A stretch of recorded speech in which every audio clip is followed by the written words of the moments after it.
So ಇದೆಲ್ಲ ಏನ್ ನೋಡ್ತಾ ಇದ್ದೀರಾ, ಕೈದಿಗಳು ಮಲ್ಕೊಂತ ಇದ್ದಂತಹ ಬೆಡ್ ಅಂತಾನೆ ಹೇಳ್ಬೋದು. ಕಲ್ಲು, ಅವಾಗ ಹಾಸಿಗೆ, ದಿಂಬು, ಬೆಡ್ಶೀಟು ಏನು ಕೊಡ್ತಿರ್ಲಿಲ್ಲ. ಅಬ್ಬಾ, ಹೆಂಗರು ಮಲಗ್ತಿದ್ರಿ ಇಲ್ಲಿ. ಉಸಿರಾಡೋದಕ್ಕೆ ಜಾಗ ಇಲ್ಲ, ಏನೂ ಇಲ್ಲ. ಅಂದ್ರೆ ಇವಾಗ ನೀವೇನು ಓಪನ್ ಸ್ಪೇಸ್ ನೋಡ್ತಾ ಇದ್ದೀರಾ, ಅವಾಗ ಕಂಪ್ಲೀಟ್ ಕ್ಲೋಸ್ ಆಗಿತ್ತು. ಮೇಲ್ಗಡೆ ನೋಡಿ, ಇವಾಗ ಓಪನ್ ಇದೆ, ಅವಾಗ ಓಪನ್ ಇದ್ದಿದ್ರೆ ಆರ್ಬಿಟ್ಟಿರೋರು ಕಾಂಪೌಂಡು. ಅರ್ಥ ಆಯ್ತಾ?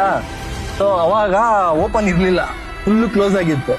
ಸೊ ಆಮೇಲೆ ಇಲ್ಲಿ ವಿಂಡೋ ಇದೆ ಅಂತ ಅಂದ್ಬಿಟ್ಟು ಇಲ್ಲಿಂದೆಲ್ಲ ಎಕ್ಸಿಟ್ ಎಸ್ಕೇಪ್ ಆಯ್ತಿರ್ಲಿಲ್ಲ. ಇಲ್ಲೆಲ್ಲ ಕಂಬಿಗಳಿರ್ತಿತ್ತು. ಗಾಳಿ ಬೆಳಕು ಅಷ್ಟೊಂದು ಇರ್ತಿರ್ಲಿಲ್ಲ ಅವಾಗ, ಒಂಥರ ಕತ್ತಲೆ ಗುಹೆ ತರಾನೇ ಇರ್ತಿತ್ತು. ಸೊ ನೋಡಿ, ಇಲ್ಲಿ ಮಲಗ್ತಾ ಇದ್ರು ನೋಡಿ, ಇದೇ ದಿಂಬು. ಇಷ್ಟೇ, ಹಿಂಗ್ ಮಲ್ಕೊಂಡು ಹಿಂಗ್ ತಲೆ ಹಾಕೊಂಡು ಮಲ್ಕೊಳ್ಳೋರು. ಇಲ್ಲೆಲ್ಲ ಉದ್ದು